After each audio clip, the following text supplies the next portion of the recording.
Hi అండి. Second floor terrace గార్డెన్లో వేసిన పొట్లపాదు. చూసారా ఏదో గాలికి అలా ఊగుతూ ఉంటుంటే నిజంగా మొన్న ఒక ఫ్రెండ్ వచ్చారు. ఆవిడ అన్నారనమాట, ఏంటండి ఇవి పొట్లకాయల్లో లేవు అనకొండల్లో ఉన్నాయి అని. నిజంగానేనండి. ఆ, చాలా పెద్దగా పొడవుగా బాగా వచ్చిందండి కాపు. విత్తనం సరైనది అయితేనండి మనకి మంచి దిగుబడి వస్తుంది. అందుకనే ఒక కాయ ఉంచేసానండి.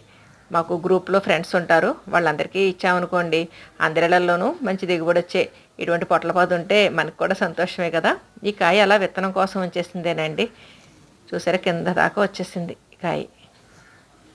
రెక్టాంగులర్ గ్రో బ్యాగు బాగా సెట్ అయ్యిందండి పొట్లపాతికి. అంటే చక్కగా వేరు వ్యవస్థ బాగా పరుచుకోవడానికి.